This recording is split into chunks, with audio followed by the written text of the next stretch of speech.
कृष्णा, राधे राधे। कैसे हैं आप सब लोग? मुझे उम्मीद है कि आप सभी लोग बहुत अच्छे होंगे, अपनी अपनी लाइफ में बहुत एंजॉय और बहुत खुश होंगे और अपने घर के सभी लोगों के साथ बहुत ही ज़्यादा आनंद में होंगे, राइट। और हमारी राधे कृष्णा जी की कृपा भी तो आप सब पर खूब भर भर के बरस रही है ना। सत्य कहा ना मैंने, राधे कृष्णा जी की कृपा खूब भर भर के बरस रही है ना। ढेर सारा प्यार इनका मिल रहा है ना। तो जोर से बोलिए, बाके बिहारी लाल की जय। बोलो मेरे बाके बिहारी लाल की जय।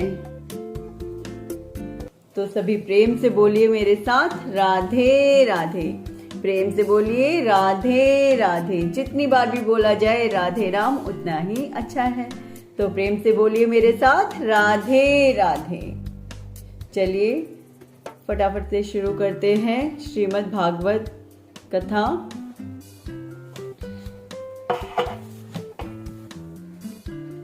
पहले प्रार्थना करेंगे। ओम नमो भगवते वासुदेवाय। ओम नमो भगवते वासुदेवाय। कृष्णं नारायणं वन्दे, कृष्णं वन्दे व्रजप्रियं, कृष्णं द्वैपायनं वन्दे, कृष्णं वन्दे प्रथासुतम्।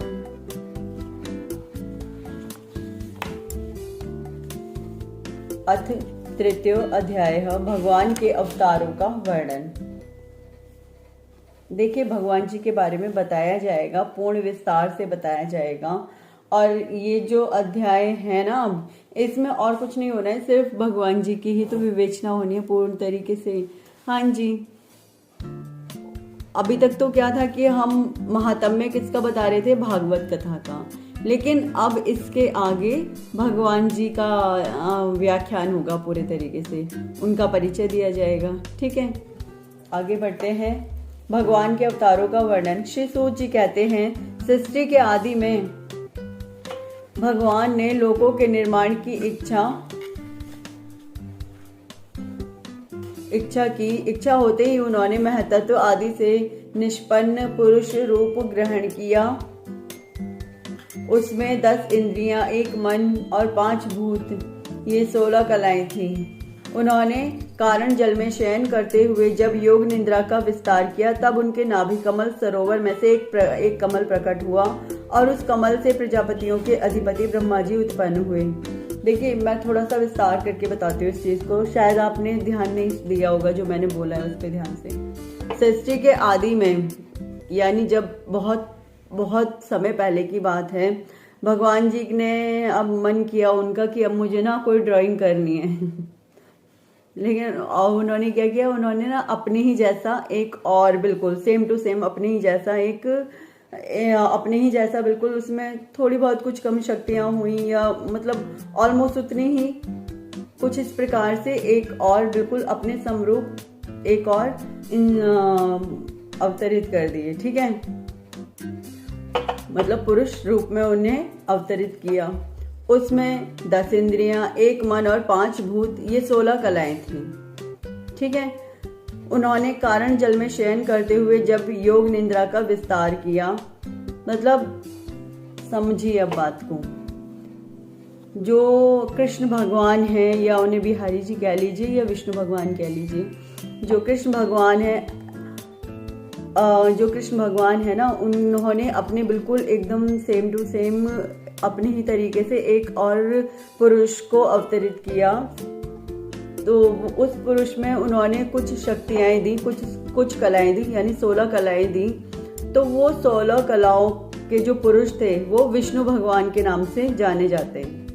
वो विष्णु भगवान जी हैं। ठीक है, तो विष्णु भगवान जी, अब उन्होंने कहा कि मैं इंटरेस्टेड नहीं हूँ हर चीज में।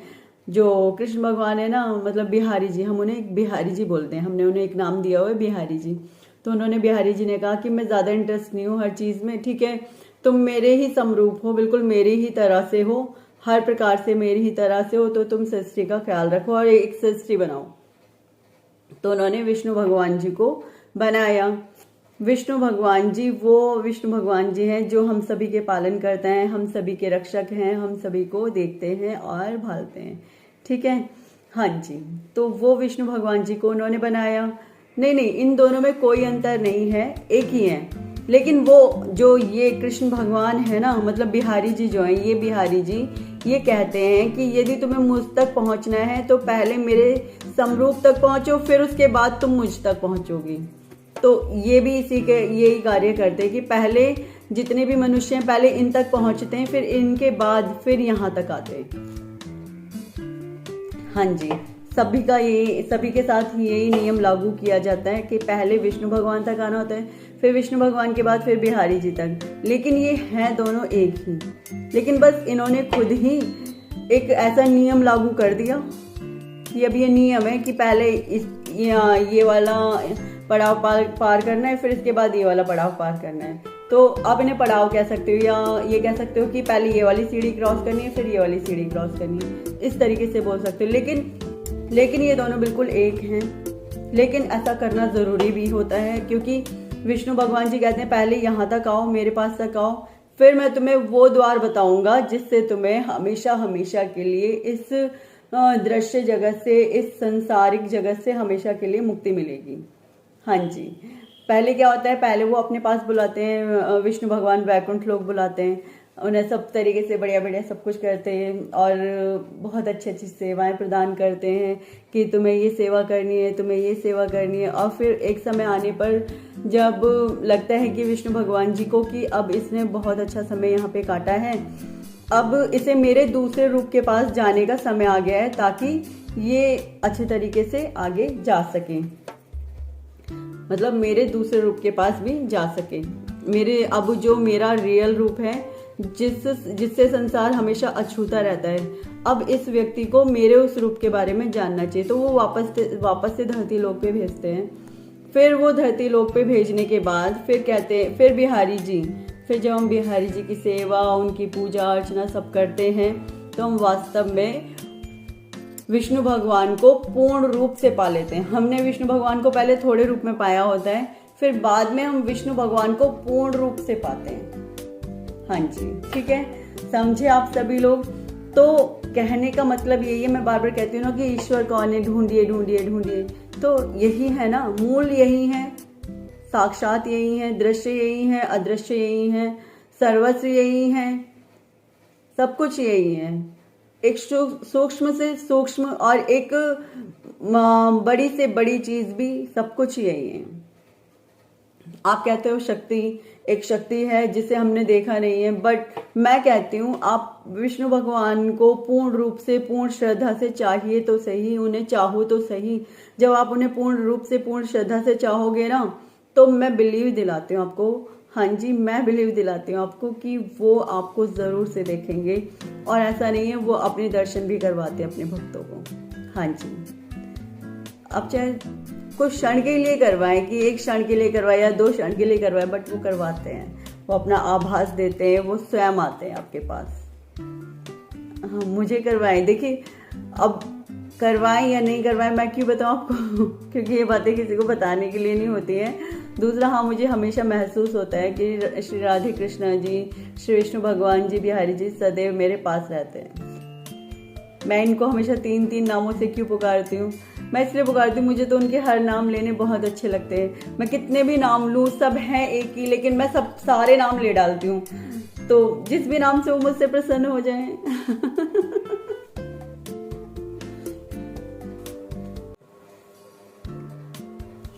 हाँ जी, आगे बढ़ते हैं। उन्होंने कारण जल में शयन करते हुए जब योग निद्रा का विस्तार किया, यानी श्री विष्णु भगवान ने जब कारण जल में शयन करते हुए योग निद्रा मैं बताती हूँ आपको, जब हम निद्रा करते समय योग करें जब हम निद्रा कर रहे हों। हाँ जी, निद्रा करते में भी आप योग कर सकते हैं। योग अर्थात मेडिटेशन कर सकते हैं। किस प्रकार से कर सकते हैं, थोड़ी लंबी टेक्निक्स होती हैं, कोई मैं ऐसे एकदम बैठे बैठे थोड़े ना बता सकती हूँ, पूर्ण रूप से बताना पड़ता है कि किस तरीके से योग निद्रा भी की जाती है। ठीक है, तो योग निद्रा का विस्तार किया, तब उनके नाभि कमल में से एक कमल प्रकट हुआ। एक कमल प्रकट हुआ उनके नाभि से और उस कमल से प्रजापतियों के अधिपति ब्रह्मा जी उत्पन्न हुए। ठीक है, वहां से कौन उत्पन्न हुए? ब्रह्मा जी। श्री विष्णु भगवान जी से वहां से ब्रह्मा जी निकले उनके नाभि कमल से, और भगवान के उस विराट के अंग प्रत्यंग में ही समस्त लोकों की कल्पना की गई है। भगवान जी के उस विराट के अंग प्रत्यंग में ही समस्त लोकों की कल्पना की गई है। वह भगवान का विशुद्ध सतत्व में श्रेष्ठ रूप है। भगवान जी का जो विष्णु भगवान रूप है ना, वो रूप उनका उस विराट रूप के अंग प्रत्यंग में ही समस्त लोकों की कल्पना हुई है। मतलब जितने भी लोग हैं, आपको क्या लगता है एक पृथ्वी लोक ही है ना? पृथ्वी के अलावा भी कई लोग हैं, और इस ब्रह्मांड के अलावा भी अन्य हजारों करोड़ों असंख्य ब्रह्मांड हैं। ब्रह्मांड, ये एक ब्रह्मांड है जिसमें कई सारे लोग आते हैं। हाँ जी, बहुत सारे जो लोग हैं ना, ये एक ब्रह्मांड में आ रहे हैं। ठीक है, इसके अलावा भी कई सारे ब्रह्मांड हैं जिसमें और लोगों की भी स्थापना हुई है, जहां भगवान जी अपने अलग अलग रूपों में फैले हुए हैं। ठीक है, समझ में आई मेरी बात यहाँ तक आपको? तो जो विष्णु भगवान जी हैं, उन्होंने ही सर्वस्व जगत का केवल कल्पना शक्ति से ही विस्तार कर रखा है। सिर्फ कल्पना शक्ति से। सोचिए, मतलब क्या शक्ति है उनकी, जो उन्होंने कल्पना से ही सारा विस्तार कर दिया, सिर्फ सोचने मात्र से।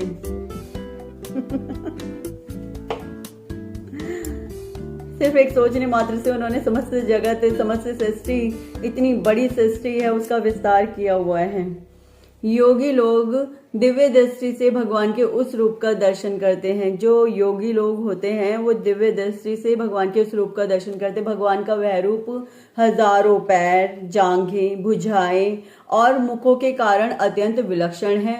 उसमें सहस्त्रों सिर, हजारों कान, हजारों आंखें और हजारों नासिकाएं हैं। हजारों मुकुट, वस्त्र और कुंडल आदि आभूषणों से वह उल्लसित रहता है। भगवान का यही पुरुष रूप जिसे नारायण कहते हैं, अनेकों अवतारों का अक्षय कोश है। अनेकों अवतार, आपको पता ही है कौन कौन से अवतार हुए उनके। चलिए विस्तार से सुनेंगे कौन कौन से उनके अवतार हुए हैं। इस रूप के छोटे से छोटे अंश से देवता, पशु, पक्षी और मनुष्य आदि योनियों की सृष्टि होती है। अब सोचिए, जगत पिता कौन हुए हैं? जगत पिता, जगत गुरु कौन हुए? स्वयं विष्णु भगवान, कृष्ण भगवान, बिहारी जी, यही तो हुए, राम जी। आगे बढ़ते हैं। हाँ जी, इन्हीं के ही एक अंश मात्र से, एक बहुत ही मामूली से अंश मात्र से इन्होंने मतलब हमारी जो आत्मा है ना, जिसे मैं कहती हूँ आत्मा, तो वो जो आत्मा है ना, वो बहुत ही मतलब हमारी जो बाल की जड़ होती है, बाल की जो जड़ होती है, उसकी जड़ का भी 10वां 1000वां भाग जो होता है, उतना अंश लेकर के वो हमारी आत्मा बनाते हैं, और उस आत्मा के बाद ये शरीर हमें मिलता है। ठीक है, इस प्रकार से तो वो इतना छोटा, इतना महीन होता है कि हम उन्हें अपनी इन आंखों से तो देख भी नहीं सकते हैं। उसके लिए हमें दिव्य दृष्टि चाहिए। ठीक है, आगे बढ़ते हैं। उन्हीं प्रभु ने पहले कुमार सर्ग में सनक, सनंदन, सनातन और सनत कुमार, इन 4 ब्राह्मणों के रूप में अवतार ग्रहण करके अत्यंत कठिन अखंड ब्रह्मचर्य का पालन किया। दूसरी बार इस संसार के कल्याण के लिए समस्त यज्ञों के स्वामी उन भगवान ने ही रसातल में गई हुई पृथ्वी को निकाल लाने के विचार से सूकर रूप ग्रहण किया। देखिए, यहाँ उनके अवतारों की विवेचना हो रही है कि उनके अवतार कौन कौन से थे। अब हम उनके अवतारों का वर्णन कर रहे हैं यहाँ पे। तो पहला अवतार कौन सा था? उन्हीं प्रभु ने पहले कुमार सर्ग में सनक, सनंदन, सनातन और सनत कुमार, ये 4 अवतार लिए। इन 4 ब्राह्मणों के रूप में अवतार ग्रहण करके अत्यंत कठिन अखंड ब्रह्मचर्य का पालन किया। तब उन्होंने अखंड ब्रह्मचर्य का पालन किया। दूसरी बार इस संसार के कल्याण के लिए समस्त यज्ञों के स्वामी उन भगवान ने ही रसातल में गई हुई पृथ्वी को निकाल लाने के विचार से सूकर रूप ग्रहण किया, जिसे हम वरा अवतार कहते हैं। ऋषियों की सृष्टि में उन्होंने देवर्षि नारद के रूप में तीसरा अवतार ग्रहण किया। किसके रूप में? देवर्षि नारद के रूप में उन्होंने तीसरा अवतार क्या चाहिए करना। तीसरा अवतार ग्रहण किया और सातत्व तंत्र का, जिसे नारद पांच रात्र कहते हैं, उपदेश किया। उसमें कर्मों के द्वारा किस प्रकार कर्म बंधन से मुक्ति मिलती है, इसका वर्णन किया। कर्मों के द्वारा किस प्रकार कर्म बंधन से मुक्ति मिलती है। अपने कर्मों को ईश्वर को समर्पित कर दो, अपने कर्मों के फलों को ईश्वर को समर्पित कर दो। जब कर्म समर्पित, फल समर्पित, हमारे पास बचा क्या, मिल गई कर्म बंधन से मुक्ति। कुछ इस प्रकार से इनके सामने अपने कर्मों के बंधनों से मुक्ति पाइए। अपने आप को सरेंडर कर दीजिए, टोटली सरेंडर। अपनी हर चिंता को सरेंडर कीजिए, अपनी हर परेशानी को सरेंडर कीजिए। कोई भी आपके मन में कुछ भी खटका आ रहा है तो जा करके इनके चरण पकड़ लीजिए और कस के पकड़ लीजिए, छोड़ने नहीं होते फिर। और फिर उसके बाद देखिएगा ये चमत्कार कैसे करते हैं। ये स्वयं ही आपको अपने वश में करके आपकी सारी की सारी चिंताएं दूर कर देते हैं। चलिए आगे पढ़ते हैं। इसका वर्णन है, धर्म पत्नी मूर्ति के गर्भ से उन्होंने नर नारायण के रूप में चौथा अवतार ग्रहण किया। इस अवतार में उन्होंने ऋषि बनकर मन और इंद्रियों का सर्वथा संयम करके बड़ी कठिन तपस्या की। पांचवें अवतार में वे सिद्धों के स्वामी कपिल के रूप में प्रकट हुए और तत्वों का निर्णय करने वाले सांख्य शास्त्र का, जो समय के फेर से लुप्त हो गया था, आसुरी नामक ब्राह्मणों को उपदेश किया। अनसुईया के वर मांगने पर छठे अवतार में अत्रि की संतान दत्तात्रेय हुए। इस अवतार में उन्होंने अलर्क एवं प्रहलाद आदि को ब्रह्म ज्ञान का उपदेश दिया। सातवीं बार रुचि प्रजापति की आकुति नामक पत्नी से यज्ञ के रूप में उन्होंने अवतार ग्रहण किया और अपने पुत्र याम आदि देवताओं के साथ स्वयंभू मनवंतर की रक्षा की।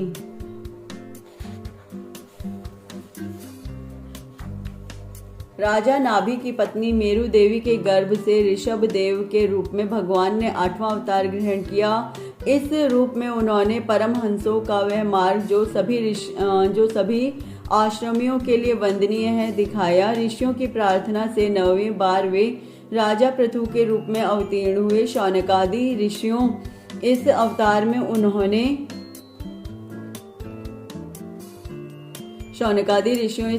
उन्होंने पृथ्वी से समस्त औषधियों का दोहन किया। इससे यह अवतार सबके लिए बड़ा ही कल्याणकारी हुआ। चाक्षुष मनवंतर के अंत में जब सारी त्रिलोकी समुद्र में डूब रही थी, तब उन्होंने मत्स्य के रूप में 10वां अवतार ग्रहण किया। जब सारी पृथ्वी समुद्र में डूब रही थी, मतलब जब प्रलय आई थी एक बार, जब धरती पर बहुत पहले की ही बात है, सतयुग ही चल रहा था जब, तो धरती पर अचानक से बहुत ज़्यादा पाप बढ़ गया। अब और विष्णु भगवान चाहते थे कि जो 4 वेद हैं, है ना, चारों वेदों की धरती पर स्थापना की जाए।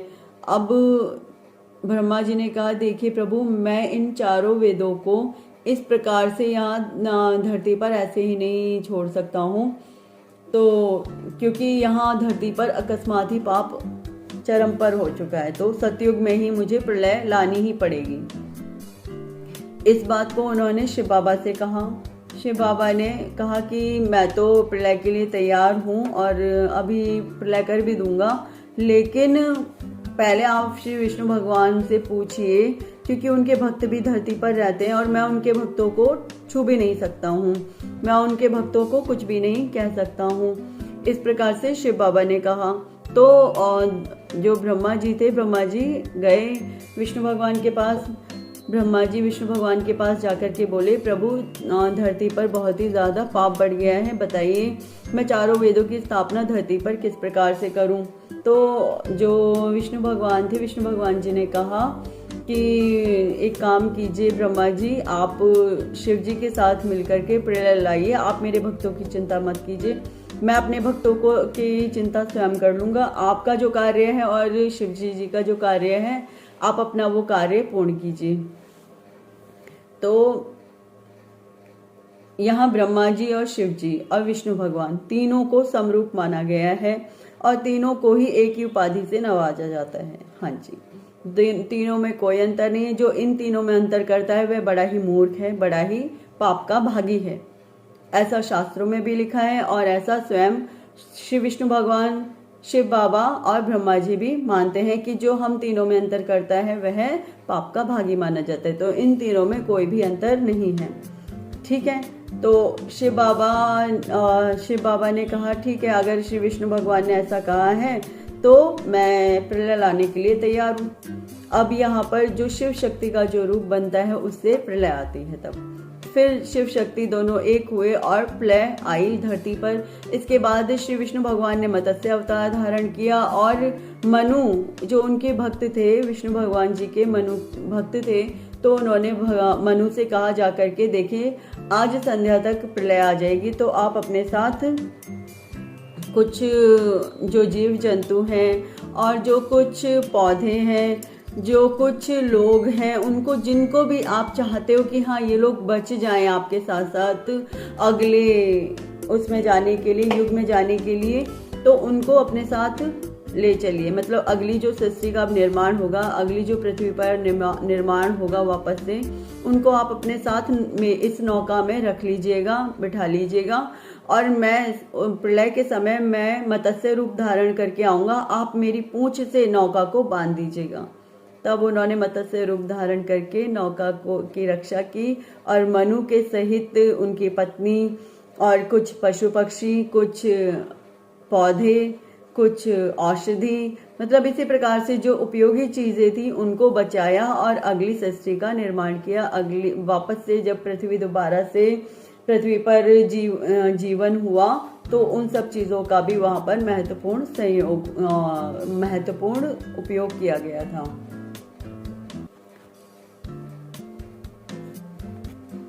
तो इस प्रकार से उन्होंने मत्स्य रूप में अपने भक्तों की रक्षा की। हाँ जी, जब भी प्रभु यानी श्री विष्णु भगवान के भक्तों पर कोई भी मुसीबत आती है, स्वयं विष्णु भगवान स्वयं आकर के अपने भक्तों की रक्षा करते हैं।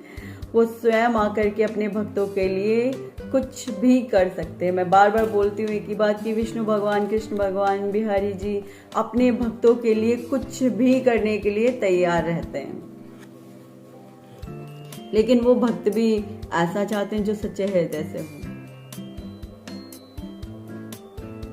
ऐसे भक्त नहीं कि आपके मन में छल कपट है और आप विष्णु भगवान जी से चाह रहे कि वो हमारी हर चीज में वो करे, सहायता करे, तो वो भी तो नहीं ना। विष्णु भगवान जी कह देंगे नहीं नहीं रहने दे, अभी तो तू छल कपट ही कर रहे तो हमें छल कपट नहीं करना है, अपने हृदय को साफ शुद्ध रखना है, अपने हृदय में ईश्वर का वास करना है। ठीक है,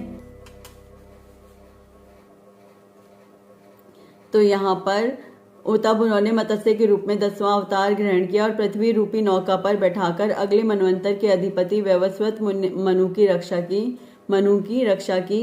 जिस समय देवता और दैत्य समुद्र मंथन कर रहे थे उस समय 11वां अवतार धारण करके कच्छ रूप, जब समुद्र मंथन हुआ था तब उन्होंने कछुए का रूप धारण किया। भगवान ने मंदराचल को अपनी पीठ पर धारण किया। 12वीं बार धन्वंतरी के रूप में अमृत लेकर समुद्र से प्रकट हुए और 13वीं बार मोहिनी रूप धारण करके दैत्यों को मोहित करते हुए देवताओं को अमृत पिलाया। ये तो सभी जानते हैं कि उन्होंने किस प्रकार मोहिनी रूप धारण करके और किस प्रकार देवताओं को अमृत पिलाया और दैत्यों को कुछ भी नहीं दिया था। 14वें अवतार में उन्होंने नरसिंह रूप धारण किया और अत्यंत बलवान दैत्यराज हिरण्यकशिपु की छाती अपने नखों से अनायास ही इस प्रकार फाड़ डाली जैसे चटाई बनाने वाला सीख को चीर डालता है। 15वीं बार वामन का रूप धारण करके भगवान दैत्यराज बलि के यज्ञ में गए। वे चाहते तो थे त्रिलोकी का राज्य परंतु मांगी उन्होंने केवल 3 पग धरती। हाँ जी, वामन कथा तो आप सभी को पता ही होगी ना। वामन देव ने किस प्रकार से राजा बलि का घमंड चूर चूर किया था। हुआ क्या था, जो बलि था ना वो स्वर्ग पर भी, मतलब उसने सब जगहों पर अपना आधिपत्य स्थापित कर लिया कि मैं ही हूँ जो कुछ हूँ। अब तो सारे के सारे देवता चिंतित हो गए। अब त्राही प्रभु बचाइए बचाइए। फिर उन्होंने वामन अवतार धारण किया। श्री हरि जी ने, श्री विष्णु भगवान जी ने। तो वामन अवतार में उन्होंने क्या किया, गए उसके पास। वैसे तो बिल्कुल लगते थे कुछ भी नहीं पता है, ऐसे सीधे से नादान से एकदम शांत एकदम। तो गए उनके पास कि मुझे 3 पग धरती चाहिए। जो शुक्राचार्य थे ना गुरु, तो उनको पता था कि ये कोई और नहीं विष्णु भगवान है। तो वो बाबा बोल रहे नहीं तू दान देने नहीं जाएगा, नहीं नहीं तू दान देने नहीं जाएगा, ये कोई और नहीं विष्णु है। कि नहीं नहीं कोई विष्णु नहीं है, ये छोटा सा नादान सा बालक है, ये विष्णु नहीं है। और ये भला मेरा क्या उखाड़ लेगा ये नादान सा बालक। इस प्रकार से बोले। अब भगवान जी है साक्षात, तुम्हें नहीं पता। देखिए मैं हर बार बोलती हूँ नर नारायण, यानी कि हर नर में नारायण है। तो आपको किसी एक जीव से प्रेम नहीं करना है, आपको सभी जीवों से प्रेम करना है। किस नर में नारायण मिलेंगे ये स्वयं हम भी नहीं जानते ना, कोई भी नहीं जानता। ये तो स्वयं नारायण ही जानते हैं, प्रभु जानते हैं कि कब वो स्वयं आ जाएंगे हमारे सामने। और पता चला हमने तो उन्हें ऐसे ही समझ लिया, कुछ भी और साइड कर दिया। तो हर जीव से, हर वस्तु से, हर सबसे प्रेम कीजिए और किसी को तुच्छ ना समझें, किसी को अपने से छोटा ना माने या किसी को बिल्कुल कमजोर ना समझें। आप सबको अपने से श्रेष्ठ ही समझिए। ऐसा करने से कई बार गलतियों से भी बच जाते हैं, ठीक है ना। और देखिए फिर वो क्या हुआ, जो श्री विष्णु भगवान थे उन्होंने 52 अवतार धारण किया। वो पहुंच गए राजा बलि की। हाँ जी मांगिए, क्या आप मांगते? कि राजा पहले वचन दो, जो मैं मांगूंगा आपको देना पड़ेगा। कि ठीक है, वचन दिया, जो तू मांगेगा मैं तुझे दे दूंगा। उन्होंने वामन देव ने कहा मुझे तो बस 3 पग धरती चाहिए तो त्रिलोकी का राज्य था, बट मांगी सिर्फ 3 पग धरती। तो उन्होंने कहा ठीक है ले लो भाई, 3 पग धरती ले लो, नापो 3 पग धरती फटाफट। तो उन्होंने कैसे कैसे एक बार में पूरा पृथ्वी सारे लोक नाप लिए, फिर दूसरे उसमें ब्रह्मांड नाप लिया, तीसरा पग के लिए तो कहीं जगह ही नहीं बची थी। फिर राजा बलि बोला मुझे वचन तो पूरा करना है, तो आप मेरे सिर पर पैर रख दीजिए। यहाँ पर देखिए राजा बलि ने उन्हें एक छोटा सा नादान सा बालक समझा कि 3 पग में कितनी धरती ले लेगा, 1 2 3 हो गई पग धरती बराबर, इतनी के लिए मैं भला लड़ाई करूं, इतनी सी धरती के लिए। अब क्या पता था संपूर्ण सृष्टि ही नाप डालेंगे वो 3 पग में, और तीसरे पग के लिए तो जगह ही नहीं बची थी। फिर राजा बलि ने अपने शीश पर उनका पैर रखवाया। जैसे ही उन्होंने श्री विष्णु भगवान ने उनके शीश पर अपना पैर रखा, वो तुरंत धरती में पाताल लोक में चले गए। ठीक है, तो इस प्रकार राजा बलि का घमंड चूर चूर किया उन्होंने। आगे बढ़ते हैं।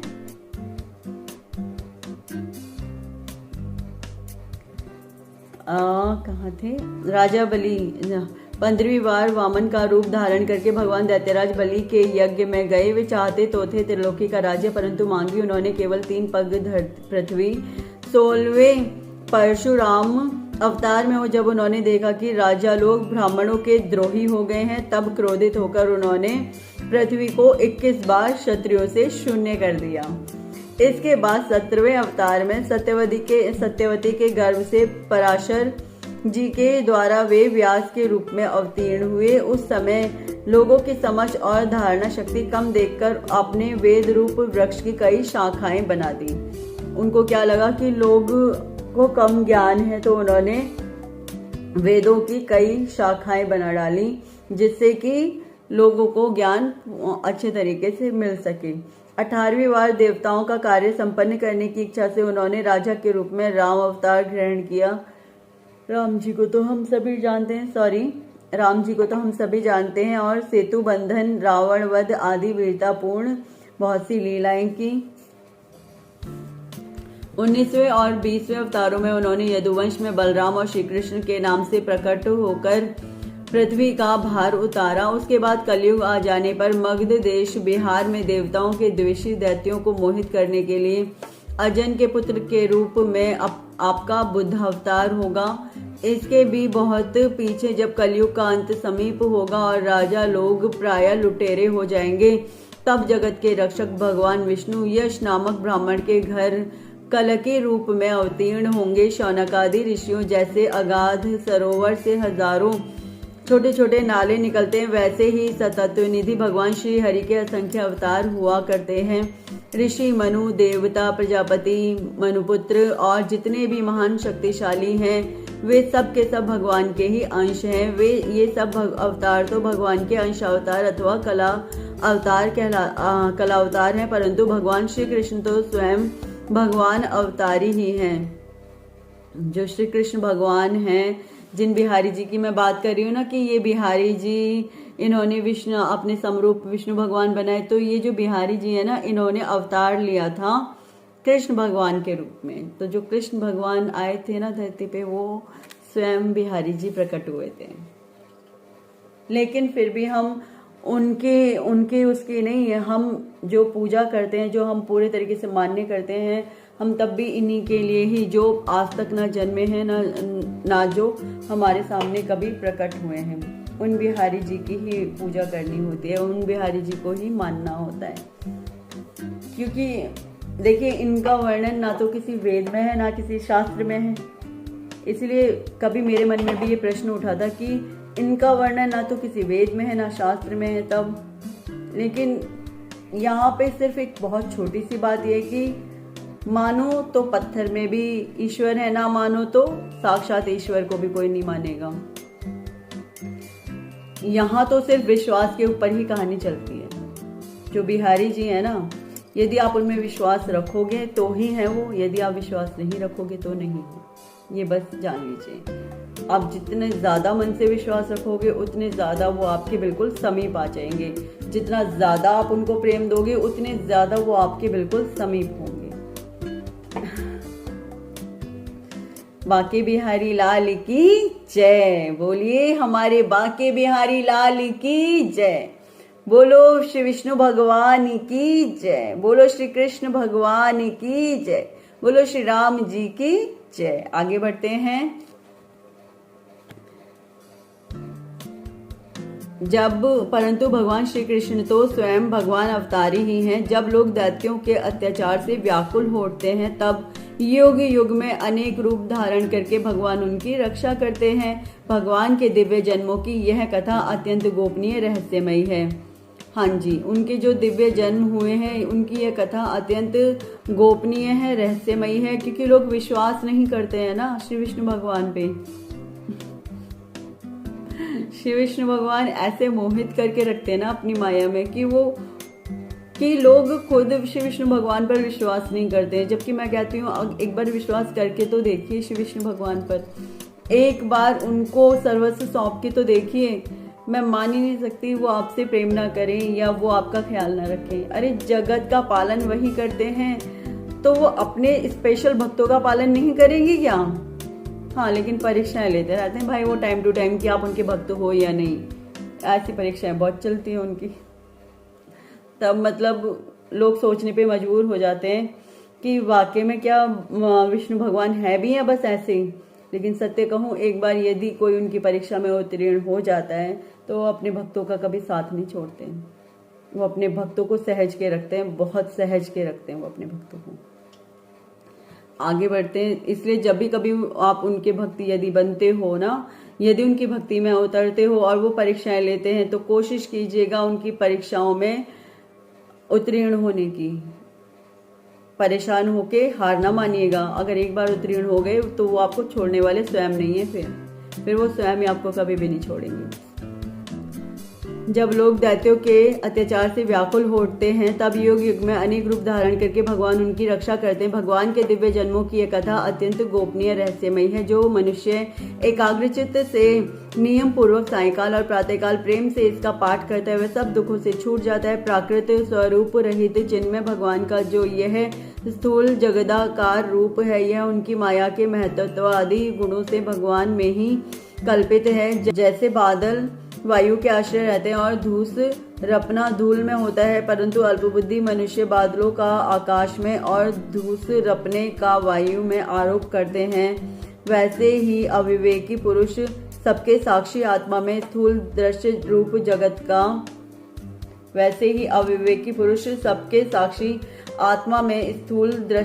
जगत का आरोप करते हैं। इस स्थूल रूप से परे भगवान का एक सूक्ष्म अव्यक्त रूप है, जो ना तो स्थूल की तरह आकार आदि गुणों वाला है और ना देखने सुनने में ही आ सकता है। वह सूक्ष्म शरीर है। आत्मा का आरोप या प्रवेश होने से यही जीव कहलाता है और इसी का बार बार जन्म होता है। उपयुक्त सूक्ष्म और स्थूल शरीर अविद्या से ही आत्मा में आरोपित है। जिस अवस्था में आत्म स्वरूप के ज्ञान से आरोप दूर हो जाता है उसी समय ब्रह्म का साक्षात्कार होता है। तत्वज्ञानी लोग जानते हैं कि जिस समय यह बुद्धि रूपा परमेश्वर की माया निवृत्त हो जाती है उस समय जीव परमानंद में हो जाता है और अपनी स्वरूप महिमा में प्रतिष्ठित होता है। वास्तव में जिनके जन्म नहीं है और कर्म भी नहीं है उन हृदयेश्वर भगवान के अपराकृत जन्म और कर्मों का तत्वज्ञानी लोग इसी प्रकार वर्णन करते हैं, क्योंकि उनके जन्म और कर्म वेदों के अत्यंत गोपनीय रहस्य हैं। भगवान की लीला अमोघ है। वे लीला से ही इस संसार का सृजन पालन और संहार करते हैं, किंतु इसमें आसक्त नहीं होते। प्राणियों के अंतःकरण में छिपे रहकर ज्ञानेंद्रिय और मन के नियंता के रूप में उनके विषयों को ग्रहण भी करते हैं, परंतु उनसे अलग रहते हैं। वे परम स्वतंत्र हैं। ये विषय कभी उन्हें लिप्त नहीं कर सकते। जैसे अनजान मनुष्य जादूगर अथवा नट के संकल्प और वचनों से की हुई करामात को नहीं समझ पाता, वैसे ही अपने संकल्प और वेदवाणी के द्वारा भगवान के प्रकट किए हुए इन नाना नाम और रूपों को तथा उनकी लीलाओं को कुबुद्धि जीव बहुत सी तर्क युक्तियों के द्वारा नहीं पहचान सकता। अब लोग क्या करते हैं, होता क्या है कि अब भगवान जी ने इतने सारे अवतार ले लिए तो कोई तो कहता है नहीं हमारे तो बस राम जी हैं, कोई कहेगा नहीं बस हमारी कृष्णा जी हैं, कोई कहेगा नहीं बस हमारे श्री विष्णु भगवान है। अरे श्री कृष्ण भगवान, श्री राम जी, श्री विष्णु भगवान सब एक ही हैं। मैं तभी तो सबके नाम लेती हूँ बार बार, है ना, ताकि आप लोग ये समझ सको कि सब एक हैं। वैसे मैं स्पेसिफिक एक ही नाम बार बार लेती हूँ, श्री कृष्ण भगवान, राधे कृष्णा। मैं स्पेसिफिक क्योंकि मुझे पता है इसमें श्री विष्णु भगवान भी हैं। इस ये ही नाम श्री विष्णु भगवान का भी है, मतलब श्री विष्णु भगवान का नाम एक श्री कृष्ण भगवान भी है, एक नाम उनका राम जी भी है, एक नाम उनका बिहारी जी भी है और एक नाम उनका ये बहुत सारे मतलब वरा अवतार है, वामन है। ये सब एक ही तो है, अलग कुछ नहीं है। मैं इसीलिए आपके सामने 4-5 नाम एक बार में लेती हूँ ताकि आप ये समझ सकें जो श्री विष्णु भगवान है वही सर्वस्व है, वही सब कुछ है। राम जी भी वही हैं, कृष्ण भगवान भी वही हैं और आपके बिहारी जी भी यही हैं, सब यही हैं। तो आप लोग ये समझ सको इसीलिए मैं बार बार सारे नाम एक साथ लेती हूँ कि ताकि आप लोग ये ना समझिए कि मैं क्यों मतलब एक ही नाम क्यों लेती हूँ, मतलब श्री विष्णु भगवान के बारे में बोल रही हूँ, मैं राम जी के बारे में तो नहीं बोल रही हूँ। कई बार लोग इस चक्कर में कथा नहीं सुनना चाहते। क्यों नहीं सुनना चाहते? अरे रामायण थोड़े ना है, ये तो श्रीमद् भागवत कथा है, हम तो राम जी को मानते हैं बहुत ज़्यादा। अब अगर मैंने राम जी का नाम भी साथ में ले लिया तो सब सुनने बैठ जाएंगे, लेकिन उनको ये नहीं पता कि राम जी भी यही हैं, श्री विष्णु भगवान भी यही हैं, कृष्ण भगवान भी यही हैं, सब कुछ यही है, अलग कुछ भी नहीं है। अभी भी तो वो यही बोल रहे हैं ना इसके अंदर कि लोग क्या सोचते हैं, लोग तो अब जो उनकी एक आत्मा है वो आत्मा ही बार बार अलग अलग रूप धारण कर लेते, कभी वो कृष्ण भगवान का रूप धारण कर लेती, कभी वो श्री राम जी का रूप धारण कर लेती, कभी वो विष्णु भगवान का रूप धारण कर लेती है, कभी बिहारी जी के रूप में आ जाती है। तो वो एक ही आत्मा पता नहीं कितने रूप ले लेती है बार बार। हमारी भी तो एक आत्मा, हम कितने रूप ले लेते हैं, तो क्या हम अलग अलग हो गए? अब भगवान जी को तो पता है कि ये इस जन्म में शिखा है, इससे पिछले जन्म में कुछ और थी, लेकिन ये है वही आत्मा है, तो हूँ तो मैं वही। लेकिन जो हमारे ईश्वर हैं, जो हमारे विष्णु भगवान जी, श्री राम जी, श्री कृष्ण भगवान है ना, जो बिहारी जी मतलब श्री बिहारी जी, ये सब एक ही हैं, अलग कुछ भी नहीं है, कोई अलग नहीं है, ये सब एक हैं, सब ऐसे हैं, एक ही है। ऐसे में मतलब ये भी नहीं है कि अलग अलग है, नहीं, एक है। साईं बाबा कहते हैं ना कि सबका मालिक एक, तो वो एक ही है, अलग कुछ भी नहीं है। आपके सोचने के ऊपर निर्भर करता है, इसीलिए मैं सबके नाम लेती हूँ बार बार। मैं सिर्फ ऐसे नहीं बोलती कि ये सिर्फ श्री कृष्ण भगवान, नहीं, मैं सबके नाम लेती हूँ, श्री विष्णु भगवान, श्री राम जी, श्री कृष्ण भगवान, बिहारी जी, इसीलिए लेती हूँ ताकि आप लोग ये ना सोचो कि राम जी का नाम नहीं लिया तो ये रामायण नहीं बोली जाएगी, तो हमें नहीं देखनी चाहिए। श्रीमद् भागवत ये सभी के लिए रसपान है, सभी लीजिए इसे, ठीक है। इसमें राम जी भी हैं, इसमें श्री कृष्ण भगवान भी हैं, इसमें विष्णु भगवान भी हैं, इसमें बिहारी जी भी हैं, सब इसमें इंक्लूड है। आगे बढ़ते हैं। हाँ, ये क्वेश्चन हो सकता है, तो फिर राम जी के समय में इन सब चीजों का वर्णन क्यों नहीं हुआ? क्योंकि तब उन्होंने ये सारे अवतार लिए ही नहीं थे। हाँ, लेकिन तब भी ये बताया जाता था कि आगे समय में उनका ये अवतार होगा और उस समय में ये अवतार होगा। बल्कि राम जी ने अपने त्रेता युग में ही ये बताया था कि जब मेरा कल की अवतार होगा, कब? कलयुग में जब मेरा कल की अवतार होगा, राम जी ने ही बोला था। और राम जी ने ही बोला था कि जब द्वापर में मेरा कृष्ण रूप अवतार होगा। तो डेट मीन्स उनको तो पहले से सारी चीजें याद क्यों याद थी? क्योंकि वही तो है, श्री विष्णु भगवान ही तो है, इसलिए तो बता दिया उन्होंने, वरना कैसे बता देते। आगे पढ़ते हैं। शुरू में मैं भी करती थी, ऐसी बात नहीं है, शुरू में मैं भी करती थी। अरे नहीं, मैं राम जी को नहीं मानती, मैं तो सिर्फ कृष्ण भगवान को मानती हूँ। अल्प बुद्धि थी ना, तो अब समझ में आता है कि नहीं, सब एक है ये। चाहे तुम राम जी बोल दो, चाहे तुम कृष्ण भगवान बोल दो, चाहे तुम कुछ भी बोल दो, ये एक ही है, अलग कुछ नहीं है इसमें। हाँ जी, शुरू में मैं भी बोलती थी, ऐसी बात नहीं है कि शुरू में मैं नहीं बोलती थी, मैं भी यही करती थी। लेकिन धीरे धीरे ज्ञान हुआ कि ये तो सब एक ही है। हमारी अल्प बुद्धि होती है कि हम इन्हें अलग अलग सोच लेते हैं तो सब एक ही। जब आपको पूर्ण ज्ञान प्राप्त होगा, जब आपको सब चीज समझ में आएगी, तब आप जानोगे कि ये सब एक ही है, अलग कुछ भी नहीं है। मैं इस चीज को बार बार इसलिए दोहरा रही हूँ कि आपको समझ आए कि ये सब एक हैं, क्योंकि मेरे सामने लोग आते हैं ना इस तरीके से। मैं तो स्वयं का उदाहरण दे रही हूँ कि स्वयं मैंने ये किया था एक समय पे कि नहीं, मैं राम जी को नहीं मानती, मैं कृष्ण भगवान को मानती हूँ। अब समझ में आता है कि राम जी और कृष्ण भगवान तो एक ही है ना, अलग क्या था? अलग तो कुछ भी नहीं था। हम अपनी ऐसे ही सोच लेके बैठ जाते हैं, कुछ भी सोचने शुरू कर देते हैं। यहाँ पे इसी चीज के लिए लिखा भी हुआ है, और वेदवाणी के द्वारा भगवान के प्रकट किए हुए इन नाना नाम, मतलब नाना मतलब अलग अलग प्रकार के नाम और रूपों को तथा उनकी लीलाओं को कुबुद्धि जीव बहुत सी तर्क युक्तियों के द्वारा नहीं पहचान सकता। मतलब वो इतनी तर्क लगा देता है कि नहीं, कृष्ण भगवान तो ऐसे, कृष्ण भगवान ऐसे, राम जी ने ऐसे किया था, राम जी वैसे थे, तो अलग अलग ही तो हुए, एक ही कहाँ हुए? तो वो कितने सारे तर्क दे देता है कि वो अलग है, लेकिन सत्य है कि एक ही है। और ये गूढ़ रहस्य सबकी समझ में जल्दी से नहीं आता, ये भी जान लीजिए। वो वही जान पाएगा, वो वही समझ पाएगा जो इनके भक्त बन जाते हैं पूर्ण रूप से, वो वही जान पाता है। आज मैं राम जी में भी उतना ही मानती हूँ जितना मैं कृष्ण भगवान में। क्यों मानती हूँ? मुझे पता है क्योंकि एक ही है, अलग कोई है ही नहीं। तो अब मुझसे कोई राम जी बोलता है तो राम जी, कोई बोलता है कृष्णा जी तो कृष्णा जी। तो मैं तो सबकी इन सारे नामों की मैं भक्त हो चुकी हूँ। नामों की छोड़ो, मैं तो इनकी भक्त हूँ। नाम तो अलग बात है, नाम तो ले दिए, नाम तो कहने के लिए हो गए, लेकिन भक्त तो मैं किसकी हूँ? उस एक परमात्मा यानी हमारे कृष्ण भगवान, यानी हमारे बिहारी जी, यानी विष्णु भगवान, यानी राम जी की। ठीक है।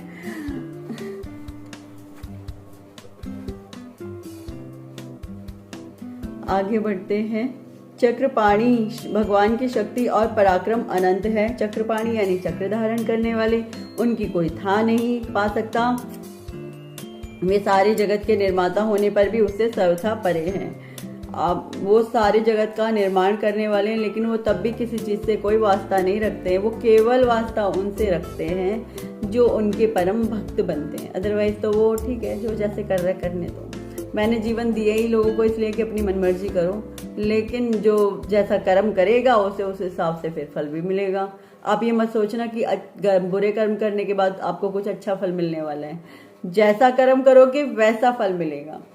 तो जी अपने कर्मों का विशेष ख्याल रखें। मैं बार बार एक ही बात बोलती हूँ, अपने कर्मों पर विशेष ध्यान रखें, अपने कर्मों पर विशेष रुचि रखें। यदि आप अपने कर्मों पर विशेष रुचि रखोगे ना, कि मुझे अपने कर्मों पर विशेष ध्यान देना है, इस बात में विशेष रुचि रहेगी आपकी, तो आप कर्मों को गलत करने से बचोगे। ठीक है। आपको कर्म गलत नहीं करने हैं, आपको कर्म अच्छे अच्छे करने हैं, बहुत प्यारे प्यारे कर्म करने हैं। प्यारे प्यारे कर्मों में सबसे प्रेम करना है, सभी से, कौन जीव कौन जंतु सबसे करना है, पेड़ पौधे सभी से प्रेम करना है, ठीक है। आपको किसी एक प्राणी मात्र से प्रेम नहीं करना है कि बस एक यही प्राणी है, मैं इसमें सब कुछ देख लिया, ऐसा नहीं है। आपको सभी जीवों से, सभी प्राणियों से प्रेम करना है। दूसरा, अपने कर्मों का विशेष ध्यान रखें, गलत कर्म ना करें, अधर्म ना करें। अधर्मों में मैंने अधर्मों की काउंटिंग भी बता रखी है, गलत कर्मों की काउंटिंग बता रखी है, तो वो भी आप ध्यान रखें, ठीक है। गलत कर्म क्या है और अधर्म क्या है उसका भी विशेष ध्यान रखें। यदि आप ऐसा करेंगे तो ये तो 100% गारंटी शुदा बात है कि कृष्णा जी खुद ही कॉल कर लेते हैं, चलो बेटा अब तुम आ जाओ, अब तुम्हारा नंबर आ गया मेरे पास आने का। तुम्हें उन्हें बुलाना नहीं होता, क्योंकि ये बात ध्यान रखिए, कृष्णा जी को हम नहीं चुनते हैं, हमें कृष्णा जी चुनते हैं। हम में इतनी सामर्थ्य नहीं कि हम उन्हें चुनेंगे, हमारी इतनी औकात नहीं है भाई, नहीं, हमारी इतनी औकात नहीं है। उनकी कोई था नहीं पा सकता, वे सारे जगत के निर्माता होने पर भी उससे सर्वथा परे रहते हैं, उन्हें किसी से कोई मतलब नहीं होता। हाँ, लेकिन उनका एक अंश रूप सबके पास होता है। मतलब हमारे जो शरीर है उसके अंदर दो आत्मा होती है, एक स्वयं आत्मा, यानी अब जैसे मैं हूं तो एक मेरे अंदर मेरी आत्मा है जिसे आप शिखा के नाम से जानते हैं, ठीक है, और दूसरी आत्मा हमारी परमात्मा की आत्मा, यानी एक शॉर्ट चिप लगा लीजिए उसे, कि भगवान जी ने अपनी एक चिप लगा के यहाँ छोड़ दी है, पीछे से चिप लगा दी है। अब ये जो जो कर्म करेगा वो सब उसमें रिकॉर्ड होता रहेगा, मतलब देख सब रहे हैं, बोलेंगे कुछ नहीं। ये वाली आत्मा जो कुछ भी करेगी ये चुपचाप देखते रहेंगे, लेकिन बोलेंगे कुछ भी नहीं, नथिंग। क्यों नहीं बोलेंगे? तुम्हें कर्म करने के लिए यहाँ स्वतंत्र किया गया, पूरी तरीके से अपने कर्मों को करो। लेकिन जहां ये वाली आत्मा, जहां शिखा की आत्मा इनकी भक्त बनेगी, वहीं शिखा के अंदर दूसरी जो आत्मा इन्होंने ऐसी छोड़ रखी है वो पूर्ण रूप से आ जाएगी बाहर, वो पूर्ण रूप से एक साकार रूप ले लेगी, और फिर वो परमात्मा जो हमारे अंदर बैठे हैं छिपे हुए, वो फिर खुद ध्यान रखते हैं शिखा के अंदर बैठी हुई आत्मा का। अब आप समझ गए होंगे, मैंने पूरा डिटेल में समझाया कि कैसे समझाना था, ठीक है, आप समझे होंगे, राइट। और नहीं समझ में आया तो प्लीज मुझे बता दीजिएगा कमेंट बॉक्स में, जो आप कभी भी नहीं करते हैं ऐसा कार्य, ठीक है।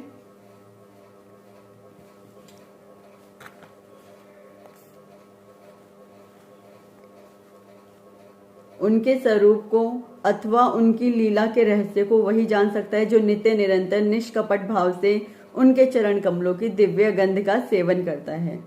देखिए, एक बात और बता दूं, मैंने शायद बताया भी था उस दिन कि ये लीलाधर हैं, ये नाटककार हैं, ये वो करते हैं जो करते हैं ना ये कार्यों को, हमें तो लगता है कि कार्य कर रहे हैं, लेकिन ये एक्चुअली नाटक कर रहे होते हैं, ये लीलाएं कर रहे होते हैं। लेकिन ये उन लीलाओं से ना, उन नाटकों से हमें समझा रहे होते हैं कि किस तरीके से जीवन में जिया जाता है, जिंदगी को जिया जाता है, और किस प्रकार से अगर आप गलत पथ पे जाते हो तो सही पथ पे कैसे आया जाता है, सही मार्ग क्या है। ये सिर्फ इतना ही बताने के लिए उन लीलाओं को करते हैं, उन नाटकों को करते हैं। लेकिन उन लीलाओं को करते वक्त ये पूर्ण रूप से उनमें दिखाते ऐसे हैं कि हमें क्या लगेगा, पूर्ण रूप से आ सकते हैं, बट ये किसी चीज में आसक्त नहीं होते, ये सब चीजों से बिल्कुल दूर होते हैं, ठीक है। समझ गए होगे आप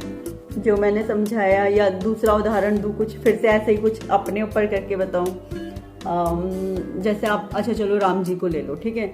अब जैसे राम जी ने अवतार लिया था, जब वो आए थे, कैसे दिखाते थे वो सबसे कितना प्रेम करते हैं, कैसे दिखाते थे कि मतलब वो परेशान है, लेकिन एक्चुअली में वो सिर्फ लोगों को दिखाने के लिए लीलाएं करते हैं। उनका नाम है लीलाधर, मुरलीधर, लीलाधर, तो लीलाधर इनका नाम है। ये लीलाएं करते हैं धरती पे आके। तो उन्होंने इस प्रकार से लीलाएं की थी कि लोगों को वो समझा सके एक्चुअली में कि जीवन जीने का सही तरीका क्या है, जीवन किस प्रकार से जिया जाता है, और जिस युग में जिस प्रकार से जिया जाता है ये उस युग में उसी प्रकार से जीवन जीना सिखाते हैं। हाँ जी। अब त्रेता जो द्वापर युग था, क्यों कृष्णा जी इतने अलछल वाले थे, क्यों इतने टेढ़े थे, क्यों हर बात में वो कर देते थे झोलमाल, क्यों करते थे? क्योंकि उन्हें पता है आगे आने वाला जो समय है वो ऐसा ही होगा। तो लोगों को समझना होगा कि आप हर बार सीधे बन करके नहीं चल सकते, आपको थोड़ा तो अपने दिमाग को टेढ़ा भी करना पड़ेगा, लेकिन गलत कामों में नहीं, सही कामों में। अगर आपको लग रहा है कि आप सही कर रहे हो फिर भी लोग आपके साथ गलत कर रहे हैं, तो वो बंदा जो बिल्कुल सीधा है, सच्चा है, उसे किस प्रकार से उन टेढ़े लोगों से निपटना होगा। तो ये समझाया था उन्होंने अपने कृष्ण अवतार में। राम जी वो बिल्कुल एक सीधे सज्जन, एक मानव रूप में आए थे, तो उन्होंने ये समझाया था कि एक सीधे और मनुष्य मतलब सतयुग था, जो द्वापर युग था, उसमें किस प्रकार से एक सीधे सरल होकर के जीवन जिया जाता है, एक ऋषि मुनि की तरह किस प्रकार से तपस्वी बना जाता है। हाँ जी, वो हर बार तपस्वी बने हैं उस अवतार में। उन्होंने देखिए, जब वो पैदा हुए तो गुरुकुल चले गए थे, वहां एक तपस्वी की तरह एक ब्रह्मचारी जीवन जिया था उन्होंने, ठीक है। फिर उसके बाद जब वो शादी करके आए थे, उसके बाद भी फिर वो वन में चले गए थे, तो उन्होंने तपस्या ग्रहण की थी उसके बाद भी, तो उसमें भी उन्होंने एक तपस्वी का रूप जिया पूर्ण रूप से। और उस तपस्वी रूप में उन्होंने किस प्रकार से अपने आप को किस प्रकार से संयमित रखा, किस प्रकार से दुष्टों का वध किया, केवल एक मानव रूप में। और वाकई में उन्होंने कोई अपनी शक्ति भी यूज नहीं की थी उस वक्त, ये भी सच है एकदम। उन्होंने कोई शक्ति यूज नहीं की थी, वो केवल एक सीधे साधे मानव के रूप में जन्मे थे उस वक्त। हालांकि शक्तियां सारी रहती थी उनके पास, बट वो यूज नहीं करते थे किसी भी शक्ति का, विदाउट यूज वो किसी भी शक्ति का, और अपने सारे कार्यों को पूर्ण करते थे। तो वो हर युग में, हर लीला में, हर अपने अवतारों में वो कुछ ना कुछ सिखाने के लिए लीलाएं करते हैं और धरती पर प्रकट होते हैं। बट जो अल्पबुद्धि मनुष्य होते हैं ना, वो कुछ नहीं समझना चाहते, बस वो सामने जो दिख रहा है उसे देखते हैं। एक्चुअली में गूढ़ रहस्य को कोई नहीं जानना चाहता, ये सच है।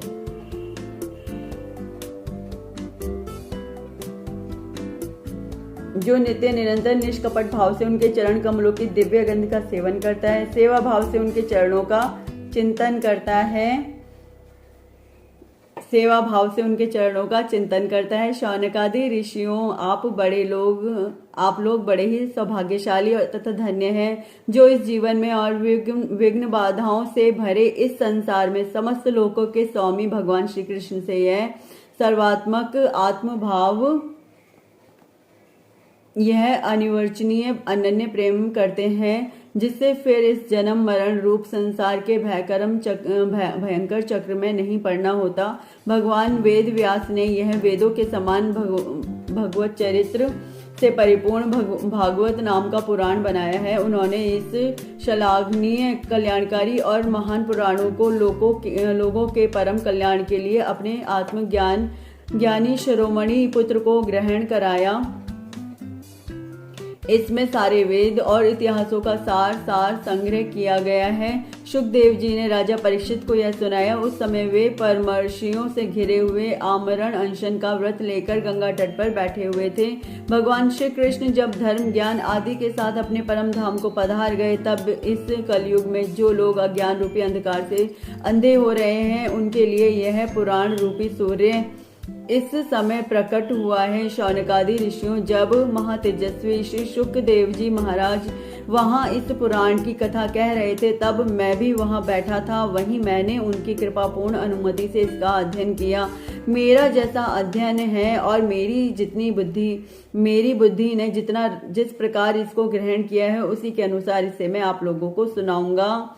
हाँ जी, हे ईश्वर, हे श्री कृष्ण भगवान, हे बिहारी जी, हे राम जी, मेरी भी जितनी बुद्धि है उसी प्रकार से मैं लोगों को इसे सुना पाऊंगी, और मेरी हर गलती को आप क्षमा कर दीजिएगा।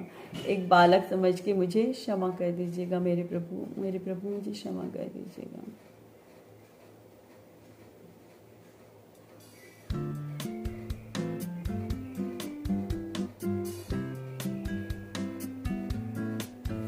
भागवते महापुराणे पारमहंस्यायाम संहितायाम प्रथम स्कंदे नैमिषोपाख्याने तृतीय अध्याय।